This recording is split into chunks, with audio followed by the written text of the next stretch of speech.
Assalamualaikum warahmatullahi wabarakatuh. Perkenalkan, saya Ahmad Mukhlis Ansori. Saya adalah guru fisika di SMA Negeri 2 Ponorogo. Nah, pada kesempatan kali ini perkenankan saya untuk memaparkan atau berbagi praktek baik saya pada pembelajaran fisika di SMA Negeri 2 Ponorogo. Praktek baik saya yang telah saya lakukan adalah praktikum fisika, yaitu pada materi gerak parabola dengan berbasis web untuk siswa penggemar informatika. Pada tahun ajaran 2022-2023, SMA Negeri 2 Ponorogo telah menerapkan kurikulum Merdeka, dan pada tahun ajaran ini 2023-2024 adalah tahun kedua SMA Negeri 2 Ponorogo menerapkan kurikulum Merdeka. Dengan demikian, siswa angkatan pertama kurikulum Merdeka di SMA Negeri 2 Ponorogo telah memasuki tahun kedua dan saat ini berada di kelas 11. Sebagaimana yang telah kita ketahui, pada kurikulum Merdeka, ketika siswa kelas 10 naik ke kelas 11, siswa diberi kesempatan untuk memilih beberapa mata pelajaran pilihan sesuai dengan bakat dan minat mereka. Di antara mata pelajaran pilihan yang disajikan oleh SMA Negeri 2 Ponorogo yang bisa dipilih oleh siswa antara lain adalah matematika tingkat lanjut, bahasa Inggris tingkat lanjut, fisika, kimia, biologi, informatika, ekonomi, geografi, sosiologi, dan prakarya dan kewirausahaan atau PKWU. Dari beberapa mata pelajaran pilihan tersebut, siswa memilih 5 mata pelajaran dengan alokasi waktunya adalah 22 jam pelajaran. Di antara siswa kelas 11 atau di antara kelas-kelas di kelas 11 tersebut, terdapat kelas yang memilih mata pelajaran pilihan yaitu matematika tingkat lanjut, fisika, biologi, informatika, dan PKWU. Dari mata pelajaran pilihan yang telah dipilih siswa tersebut dapat kita ketahui bahwa siswa di kelas tersebut memiliki bakat dan minat atau kegemaran di bidang teknologi informasi atau informatika. Nah, oleh karena itu ini adalah suatu tantangan bagi saya untuk menghadirkan pembelajaran fisika yang juga memenuhi atau sesuai dengan bakat dan minat mereka, yaitu bakat dan minat di bidang informatika. Nah, oleh karenanya maka pembelajaran fisika yang saya lakukan juga menerapkan teknologi informasi.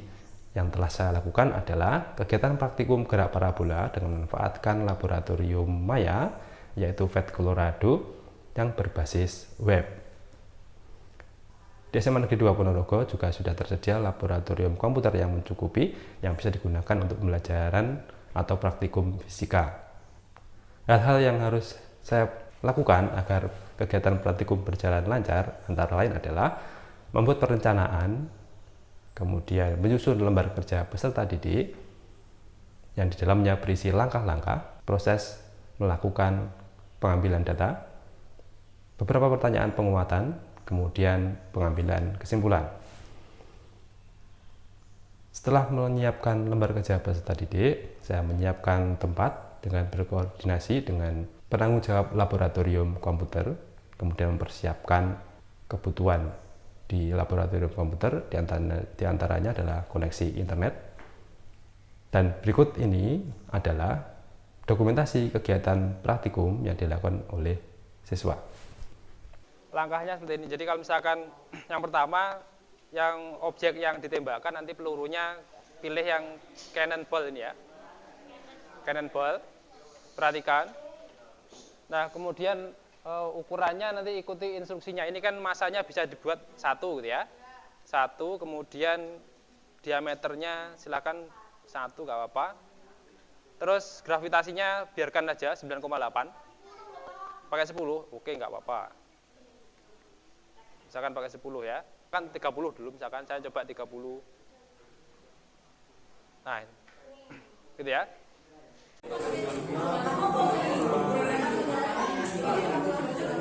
Ini nanti kalau itu bilang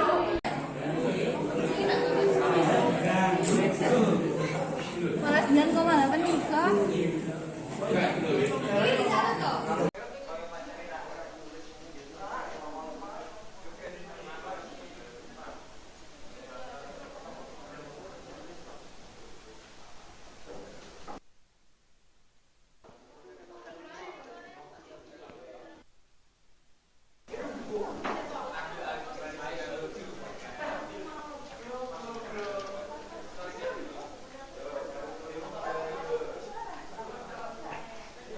Mengapa kegiatan praktikum gerak parabola harus dilakukan dengan laboratorium maya?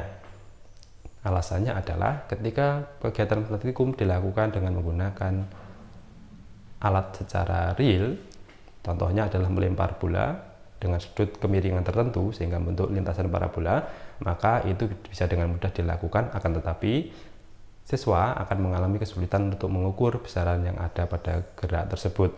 Sedangkan ketika menggunakan laboratorium maya, maka gerak parabola itu dapat diukur secara detail, yaitu diantaranya adalah tinggi maksimum benda, kemudian jarak mendatar yang dicapai oleh benda. Pada proses praktikum ini, data-data yang harus diambil oleh siswa adalah data yang berkaitan dengan pengaruh variasi sudut elevasi pada tinggi maksimum yang dicapai oleh benda dan jarak mendatar yang dicapai oleh benda. Kemudian variasi kecepatan awal pada gerak parabola dan pengaruhnya pada tinggi maksimum yang dicapai oleh benda dan jarak mendatar yang dicapai oleh benda. Sedangkan yang ketiga adalah variasi massa pada ketinggian maksimum yang dicapai oleh benda dan jarak mendatar terjauh yang bisa dicapai oleh benda.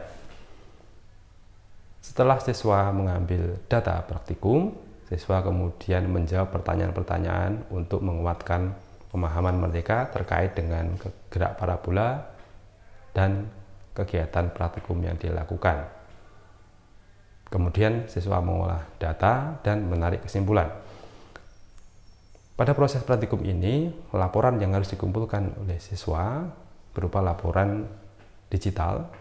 Jadi tidak lagi menggunakan kertas, guru telah menyiapkan lembar kerja peserta didik atau LKPD berupa dokumen digital dan kemudian diisi oleh siswa berupa data-data dan jawaban pertanyaan-pertanyaan serta dokumentasi atau foto jejak gerak parabola pada masing-masing variasi, yaitu variasi sudut elevasi, variasi kecepatan awal, dan variasi massa.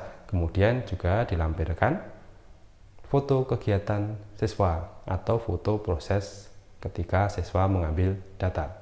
Harapannya adalah agar data yang tertulis itu nanti bisa dikonfirmasi dengan foto-foto yang sudah diambil, sehingga saya sebagai guru bisa dengan mudah untuk menganalisis apakah kegiatan praktikum yang dilakukan sudah sesuai dengan prosedur dan hasilnya sesuai dengan yang diharapkan. Selama kegiatan praktikum, siswa diberi kebebasan untuk melakukannya secara mandiri dan juga berkolaborasi dengan rekan-rekannya.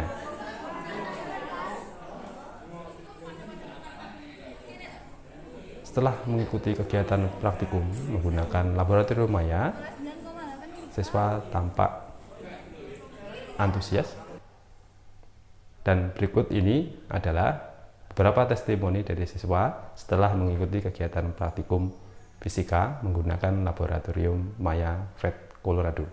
Sangat seru, Pak. Iya, pengalaman pertama menggunakan tadi aplikasi Projectile Motion. Alhamdulillah. Baru pertama kali? Iya, pertama kali, first time. Seru banget, Pak. Testimoninya hari ini bagaimana? Sangat seru. Beneran ini ya? Seru banget. Bisa belajar. Berapa kali pakai FET? Kenapa? Ini pengalaman yang keberapa menggunakan simulator itu? Pertama kali ya. Belum pernah sebelumnya? Belum pernah sebelumnya. Ya, wis. Mungkin percobaannya akan datang. Kita akan coba yang pakai simulator atau yang bukan simulator. Demikian pemaparan praktik baik saya. Semoga bermanfaat. Wassalamualaikum warahmatullahi wabarakatuh.